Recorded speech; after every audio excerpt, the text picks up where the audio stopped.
Cerita ini diawali dengan seorang gadis yang kita sebut saja namanya Iris dan juga kekasihnya yang bernama Paul. Tepat di hari itu, Iris sedang menaiki sebuah mobil bersama Paul menuju ke sebuah tempat yang konon telah menjadi tempat impian Iris sejak kecil. No hints. We're almost there. Okay, I'm gonna take this off. No. What's your step? I can't see. Hey. Setelah sampai, nampak Iris yang sangat terkejut ketika mengetahui kalau ia dibawa ke sebuah restoran termewah dengan fasilitas diskotik di lantai 50. Smile. Di saat mereka masuk dan naik ke sebuah lift menuju ke puncak, nampak bahagia bercampur kepanikan di wajah Iris karena ia merasa kalau lift itu sempat macet dan seakan-akan beroperasi tidak wajar. About the Skagway Tower. It's 494 feet tall.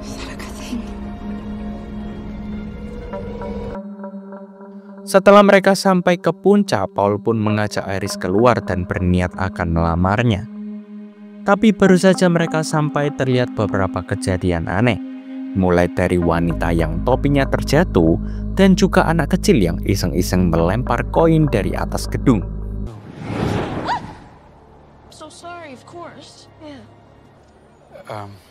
These. Setelah anak itu ditegur oleh petugas, Paul pun langsung melamar dan pastinya Iris pun dengan senang hati menerimanya lantaran Paul memiliki warisan dari bapaknya yang kalau dihitung-hitung mencapai 70 miliar dolar. Is it too tight? It's perfect. Di momen bahagia itu, Iris dan Paul berniat turun ke bawah untuk berdansa. Tapi sebelum mereka pergi, terlihat bocil kecil tadi kembali melempar koin tersebut, di mana koin itu kali ini masuk ke lubang ventilasi gedung dan menyumbat sebuah kipas.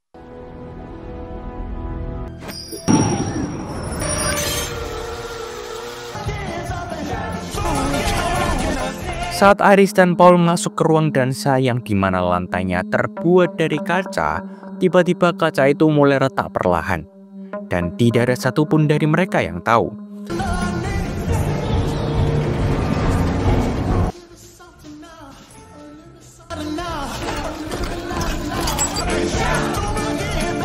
Sementara itu, koin yang tadinya nyempil di kipas tiba-tiba terlempar lalu mengenai sebuah tabung berisi cairan gas LPG sehingga membuatnya bocor.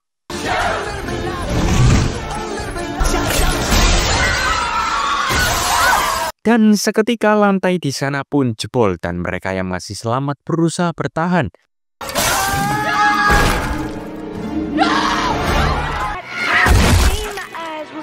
Namun di tengah orang-orang pada berlarian, seorang koki berbagi api semangat kepada seorang nenek yang kemudian panik dan berlari menuju kebocoran gas yang tadi.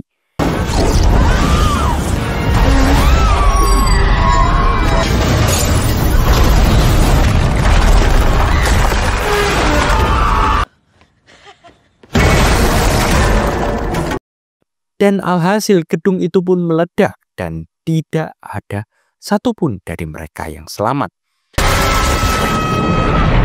Dan disinilah kita tahu kalau semua kejadian tadi hanyalah sebuah mimpi dari seorang gadis bernama Fanny.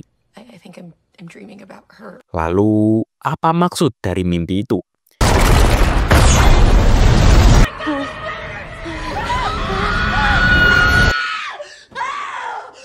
Diketahui hampir setiap tertidur di kelas Fanny selalu mengalami mimpi buruk yang sama, dan itu sangatlah mengganggu kesehariannya.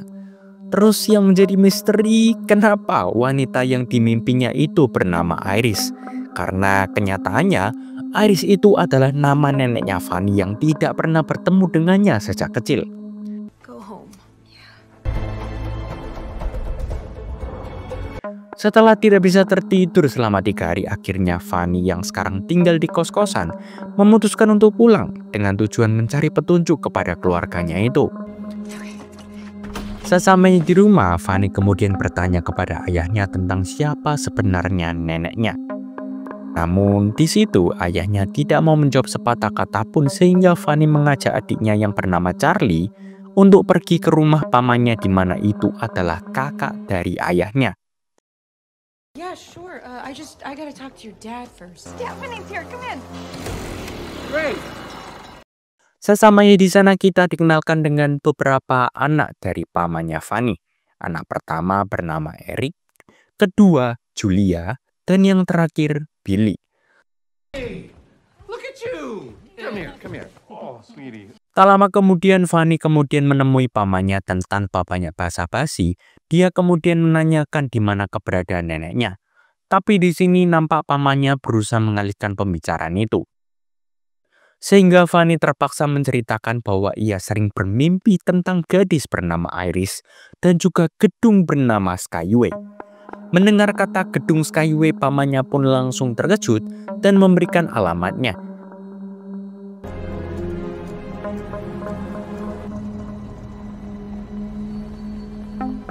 Dan saat sampai di sana, dia pun merasa merinding lantaran rumah neneknya itu sangat angker dan terkesan tidak terawat. Namun demi mendapatkan petunjuk tentang apa arti dari mimpi itu, ia pun masuk ke dalam. Come in slowly. I can see your mother in you. I'm actually here because I've been dreaming about the sky view. Singkat cerita, Fanny menceritakan semuanya. Dan mendengar hal itu, Iris pun mengungkapkan bahwa semua mimpi yang dialami Fanny adalah kenyataan di masa lalu yang seharusnya terjadi. Tapi di masa itu Iris berhasil mencegahnya. Dikarenakan ia memiliki mimpi akan masa depan yang sungguh menakutkan, di mana sesuai scene di awal film tadi, Iris yang berada di atas gedung mendapat sebuah firasat mengerikan. Sehingga dengan cepat Iris kemudian menghentikan anak yang hendak melemparkan koin itu. Setelahnya Iris masuk ke gedung dan menyuruh semua orang untuk evakuasi sebelum lantai kaca itu pecah. The penny. Iris? Give me that. Everyone needs to get off the dance floor. Dan di sini berkat Iris, semua orang di gedung itu berhasil selamat. Tapi sayangnya, perbuatan Iris menyelamatkan semua orang justru tak disukai oleh makhluk gaib yang kita sebut saja kutukan maut. Sehingga walaupun Iris berhasil menyelamatkan mereka semua, tetap saja kutukan itu berjalan dan menghabisi semua orang di gedung itu satu persatu secara berurutan melalui kejadian-kejadian ngeri yang di luar Nurul.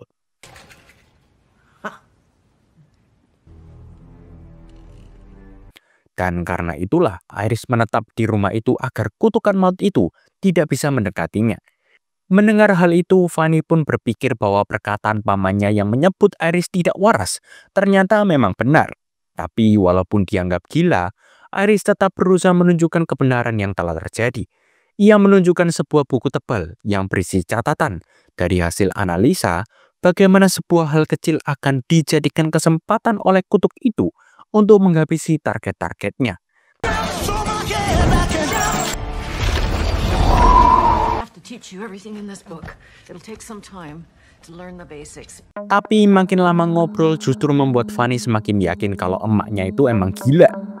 Karena sudah tak tahan lagi, Fanny pun memutuskan untuk pergi dari rumah itu. Namun sebelum pergi, Iris memohon agar cucunya mau membawa buku itu untuk dipelajari. Tapi Fanny yang nggak percaya tetap saja pergi, sehingga membuat Iris nekat keluar untuk memberikan buku itu yang sebenarnya Iris tahu kalau jika ia keluar dari rumah itu, pasti akan terjadi sesuatu hal yang mengerikan kepada dirinya. At least take the book. Stephanie!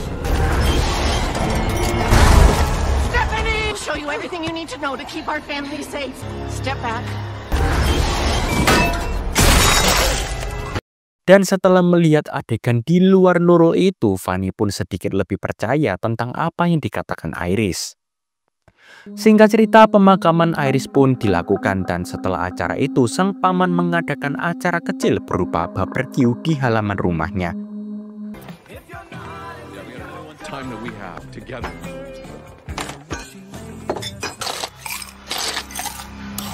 Sementara itu di lain sisi, Fanny yang masih tenggelam dalam pikirannya mencoba memahami isi setiap halaman dari buku pemberian Iris. Meski masih setengah percaya, tapi ia tetap mencoba untuk masuk lebih dalam tentang misteri mimpi gaib yang dia alami. Setelah 5 jam membuka halaman pertama, Fanny pun mulai bertanya-tanya dalam hati. Jika benar maut sedang mengincar mereka, kenapa baru sekarang semuanya terjadi? Kenapa nggak dari dulu? Tapi semakin lama ia menyelami buku itu, semuanya menjadi masuk akal. Di sana tertulis bahwa kutukan maut tak datang sekaligus. Ia datang satu persatu sesuai urutan yang masih belum diketahui apa urutannya itu. Di sini Iris menuliskan, jika ia mati maka baru maut itu akan datang kepada target berikutnya. Karena teori yang dituliskan itu cukup masuk akal bagi Fanny, dan sekarang Iris telah tiada, dia pun mulai khawatir jika tulisan itu benar, maka seseorang dari keluarganya akan menjadi korban berikutnya.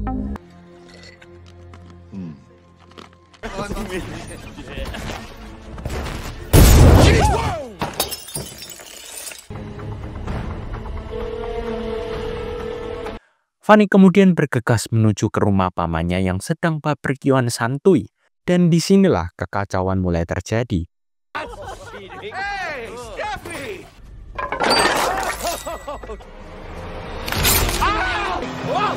It's okay.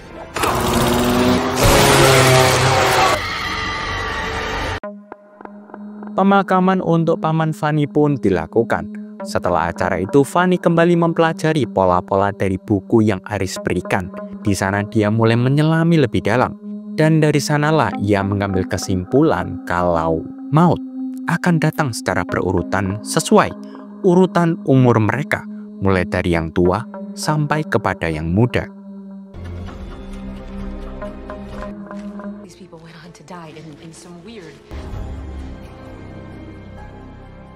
Dari teori itu, Fanny kemudian menerangkan pola yang ia temukan kepada semua keluarganya.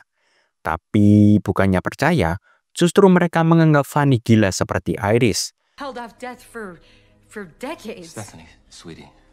So because Uncle Howard was the oldest, Mirisnya, dari pola yang dipelajari, Fanny menjelaskan bahwa Ericlah selanjutnya. Tapi Eric dan semua keluarganya malah meledek dan tidak percaya kepada konspirasi itu. Kemudian acara-acara kumpul itu pun bubar, lantaran mereka merasa Fanny semakin gila dengan teori-teorinya. I'm worried about you. Stop it. Stop. I mean, you're turning our dad's death into some kind of fucked up. But sometimes I really hate you. Singkat cerita, kini kita dibawa ke sebuah tempat di mana Eric bekerja. Saat Eric sedang duduk dan membuat tato bertuliskan ayahnya untuk kenang-kenangan, dia berdiri dan mendorong kursi ke belakang, sehingga membuat salah satu pajangan terjatuh dan tiba-tiba salah satu rantai pengikat kipas terjatuh dan langsung pas banget nyantol di tindik kebo hidung si Eric, sehingga rangkaian kejadian di luar Nurul pun terjadi.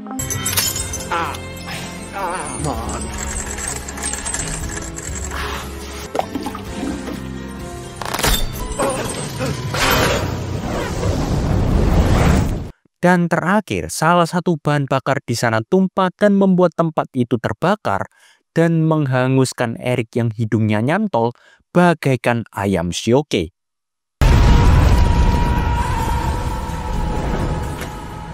Singkat cerita, di keesokan harinya Fanny yang mendengar semua kejadian semalam langsung mendatangi Eric. Dan anehnya Eric saat itu masih selamat dan aman-aman saja. Dari sana, apakah teorinya salah? Atau memang ada kejadian berikutnya yang mungkin lebih mengerikan? Tonton video ini sampai habis ya. Lanjut, sejak detik itu Fanny menjadi khawatir dan melarang Eric bertingkah sembarangan. Karena hal sekecil apapun bisa menjadi kesempatan bagi kutukan itu mengenai Eric. Ketika truk sampah lewat, Fanny kembali memperingatkan Eric untuk tidak mendekat. Tapi Eric di sini justru risih dan menganggap saudaranya itu gendeng. Tak lama kemudian, Julia memutuskan untuk pergi ke rumah selingkuhannya dan ia berlari beriringan dengan truk sampah itu. Yang tak lama kemudian, You like that? Coming for our family. Julia pun masuk ke tong sampah itu dan dimasukkan ke dalam box sampah itu, di mana box itu adalah box sampah penyet.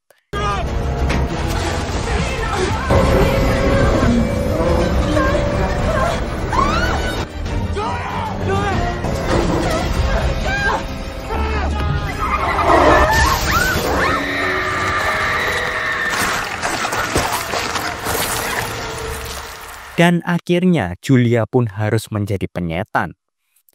Setelah kematian Julia, keluarganya pun berkumpul dan mempertanyakan, jika memang keluarganya yang diburu, kenapa Eric masih selamat?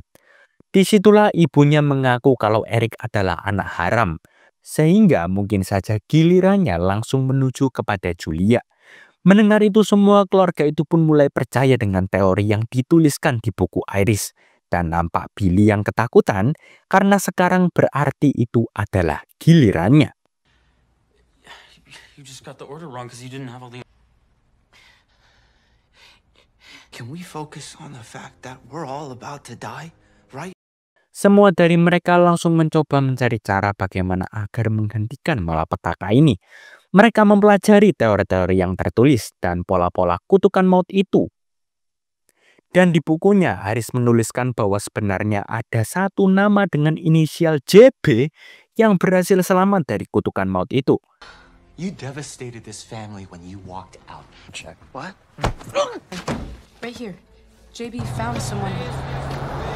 Dad's calling. Gak pakai lama, Fanny dan keluarganya pun langsung mencari informasi dari orang bernama JB yang ternyata dia adalah seorang dokter. Di sana dia menceritakan bahwa semua kejadian di gedung Skyway ternyata benar, di mana saat itu JB masih kecil dan dia adalah satu-satunya anak kecil yang berhasil ditolong oleh Iris. Who stopped death and survived. Yes, it's risky. And if you fuck with death and lose, and now I'm sick just like Iris, there's no running this time. Dan di sini, berkat kejadian itu, JB beranjak dewasa dan menjalani pertemanan dengan Iris. Bahkan, ia juga ikut menulis buku keramat yang dipegang oleh Fanny saat itu. Di sana, JB menjelaskan hanya ada dua cara untuk selamat.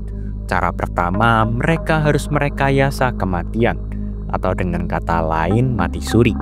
Atau yang kedua, mereka harus kehilangan nyawa orang lain untuk menghentikan kutuk itu. Good luck. Eric, are you fucking insane? Trust me on this one, okay? She's giving up. Karena setelah ini adalah giliran Billy, JP pun menyarankan untuk membuat Billy mati suri dengan meminum racun dan menyiapkan penawarnya untuk manipulasi. Akhirnya Eric pun langsung menjalankan rencana dengan masuk ke ruangan rumah sakit yang ada alat MRI-nya, di mana alat itu mempunyai medan magnet yang sudah disetel agar tidak terlalu kuat. Di tengah situasi yang mencekam, Billy pun dicekoki kacang oleh karena Billy alergi kacang, dan Eric pun sudah siap dengan penawarnya. Vince, listen. The whole idea is that you have to die. Hey, dude, Charlie's trying to call me. Belongings and devices that could I don't know. There's a million ways to die in a hospital. Can I help you? Dan di sini hal di luar Nurul pun terjadi, di mana saat Eric menutup pintu terlalu keras, medan magnet itu pun tiba-tiba meningkat dengan sendirinya, sehingga dayanya pun mampu menarik semua logam di dekat sana, bersamaan dengan semua tindik yang terpasang di tubuh Eric.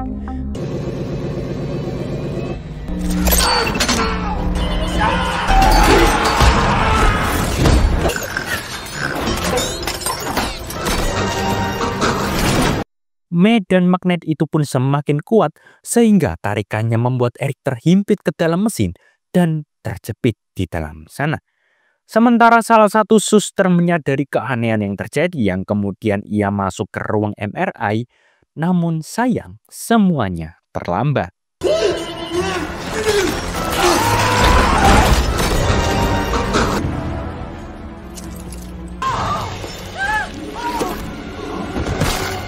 Singkat cerita, karena keluarga tertuanya telah habis, kini giliran keluarga Fanny selanjutnya.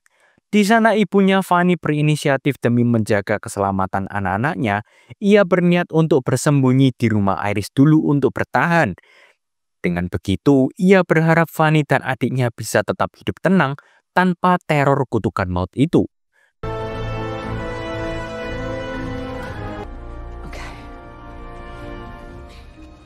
Tapi saat mereka menuju ke sana, Fanny tidak menyadari kalau koin yang ada di buku Iris tiba-tiba terjatuh dan dipungut oleh seorang nenek-nenek misterius. Singkatnya, mereka sampai ke rumah Iris, tapi Fanny mempunyai firasat bahwa Maud itu sudah menjalankan misinya untuk ibunya itu.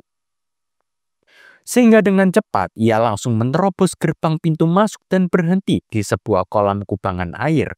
Setelah itu, Fanny kemudian menyuruh ibunya untuk masuk ke rumah itu. Tapi di sini tiba-tiba aliran listrik itu konslet, sehingga rumah itu meledak. Bahkan ibunya pun tertimpa tiang listrik yang ambruk karena ledakan itu. Don't wait for me. Just get...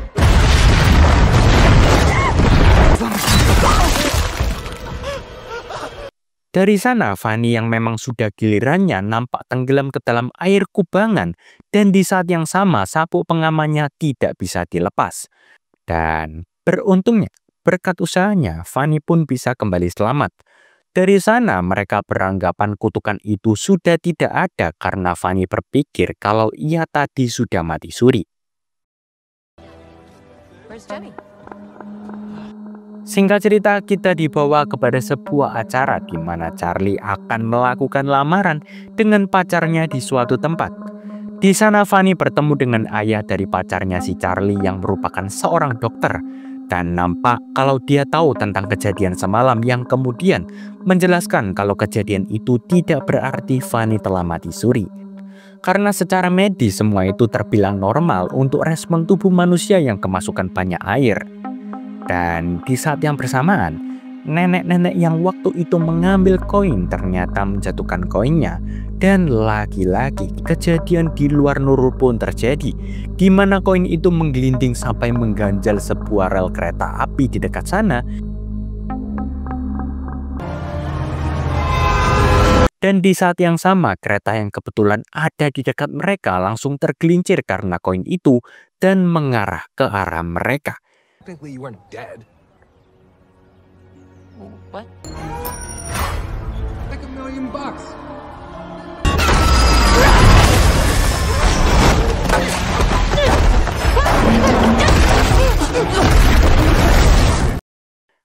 Dan akhirnya film pun selesai dengan ending yang sangat di luar Nurul dan menggantung.